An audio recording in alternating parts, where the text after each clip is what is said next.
tiger sharks into a trance-like state. He worked out that by touching their sensory organs next to the shark's mouth, a catatonic-like state could be triggered.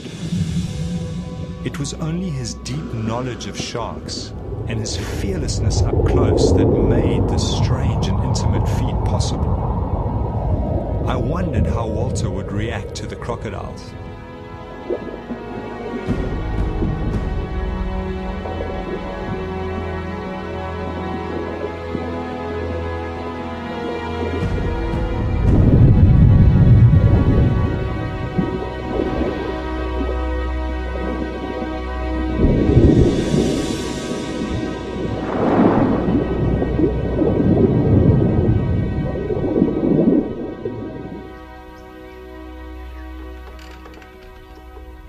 Now I'm stressed about the time. I need to get in the water as soon as possible to get Walter used to the crocodiles. I'm also worried because water clarity is dropping as the current is starting to decrease. Welcome, man. Good to see you. Good to see you too. Come aboard, man. Fantastic. Walter has brought with him Ainsley McClarty, experienced paramedic, recently back from working in Afghanistan. Now there's no turning back. The fear starts mounting as we speak of what we face. The water pulls me, and at the same time, its depths haunt me.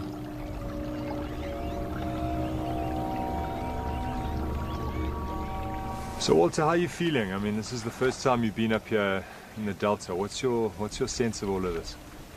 Yeah, well, it's totally new for me. You know, I'm sort of used to the big animals in the sea, but this environment here, you know, dealing with reptiles, cold water, murky sort of to clean conditions, it's totally new for me. So a little bit nervous, but excited in the same time, you know.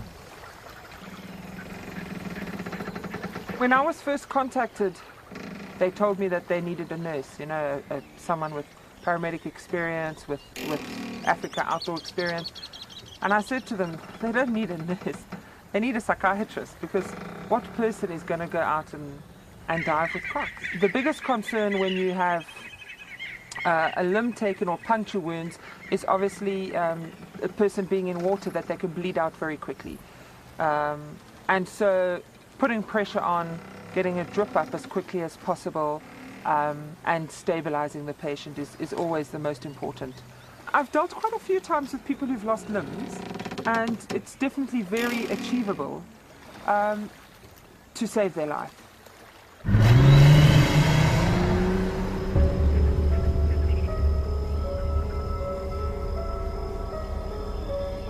We probably have a 24-hour window to realize our quest.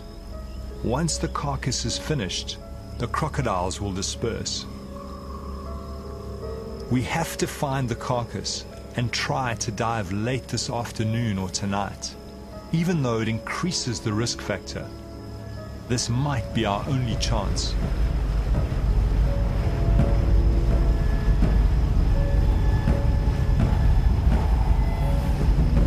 We move the whole houseboat to the general area where Greg has last seen the carcass, and then we will begin searching with the small, faster boats.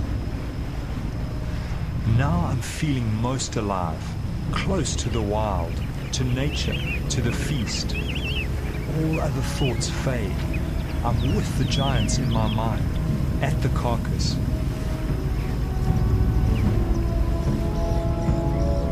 I really don't think I'm going to die, but I know there is a chance I might. This is what I love most. This is my world. Fear is something I've learned to control and understand. The dark is part of our deep evolutionary past, because for thousands of years, big predators hunted our ancestors at night. Yeah, it's hard to explain why we do it. Yeah? Why do we do it? We do it for the excitement, we do it for the challenge. And I realize that what we're doing shatters the perception that people have of these animals.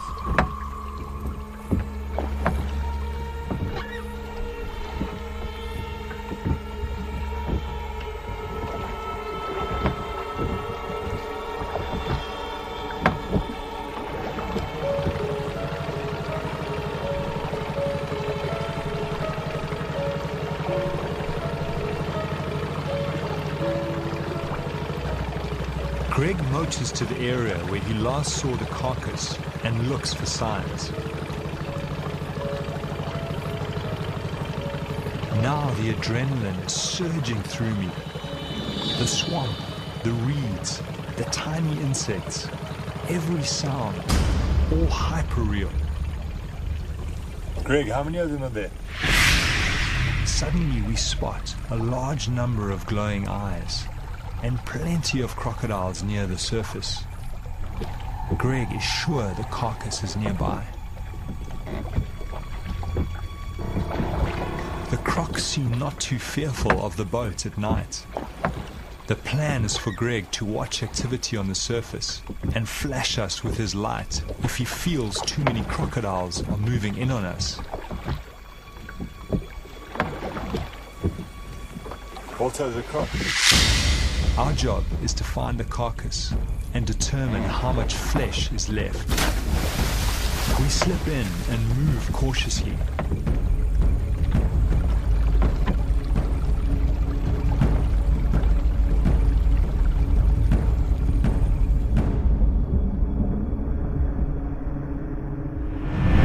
Crocodiles are patrolling the surface. We get underneath them. Walter finds part of a crocodile's tooth broken off in the carcass bone. I was relieved to find some meat still on the carcass. Greg sees a large male approaching us from the boat. He comes to the edge of our light.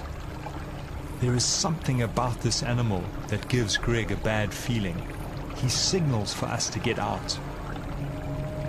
Greg senses that the croc is going to attack. There is enough flesh on the carcass to dive in daylight tomorrow. We get out. No point in pushing our luck in the dark.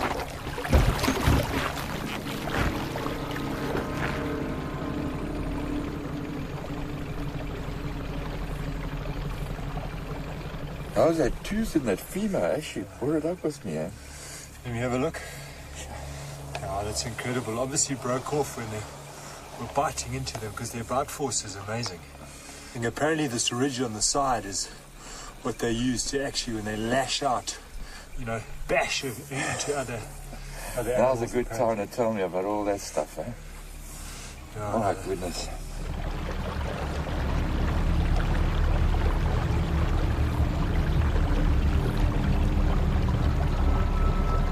Early next morning, the whole team prepare themselves for what lies ahead. It's our last chance before the crocodiles finish off the carcass and disperse. Well, I really am feeling that same that tension, and it is. It's a, we are going into an unknown territory, and what is a bit nerve-wracking for me is just the number of animals. I'm anxious on the inside. I'm concerned about these guys diving and what's going to happen. How many crocs are there going to be? How are they going to respond to being interrupted while they're eating?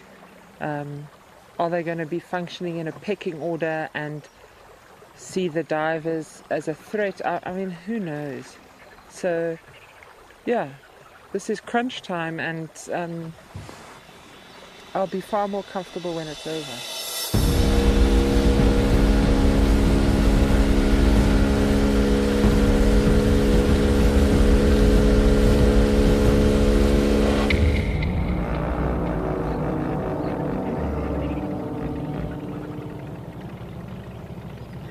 As we approach the area where we saw the carcass in the night, I'm seeing more crocodiles than I've ever seen before, trying to heat their bodies.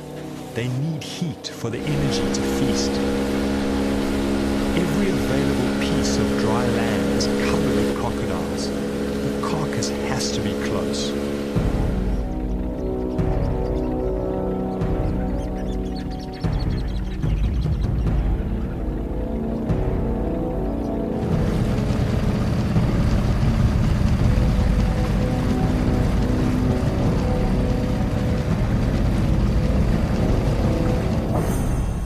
This big male has the marks of recent fighting. Not a good sign for us divers. I was hoping that they would be more tolerant to each other with so many animals.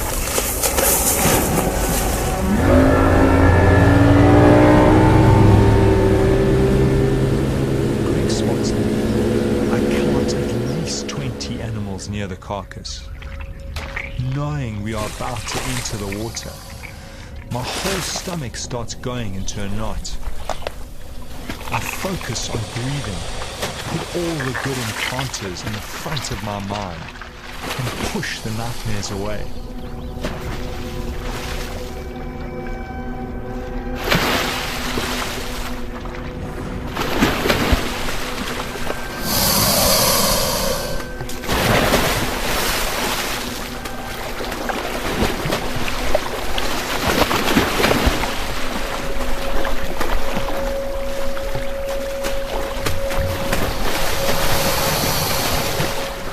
It's incredibly lucky to find it. Often, once that animal bursts and the crocs start feeding on it, they'll take it under the papyrus and hide it.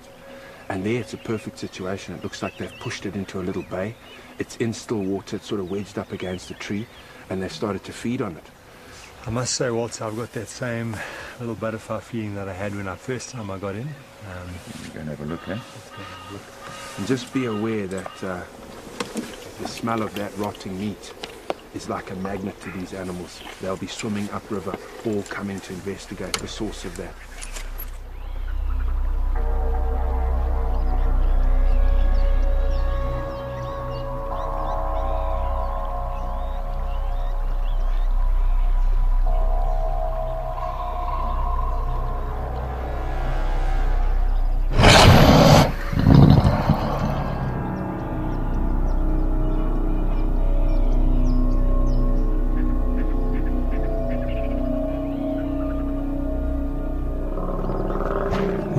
To enter the water some distance from the carcass. Crocodiles don't like boats in the day. Just be careful there. As we enter, I'm startled by a crocodile right under the boat. I control my fear as I try to see where it's gone. The visibility is so bad, I can only see 4 meters, less than the length of some of these crocodiles. To make matters worse, the current is exceptionally strong. Should we abandon the dive? These conditions are frightening. I push my fist and move towards the carcass. Crocs seem to be everywhere, following the smell of the meat.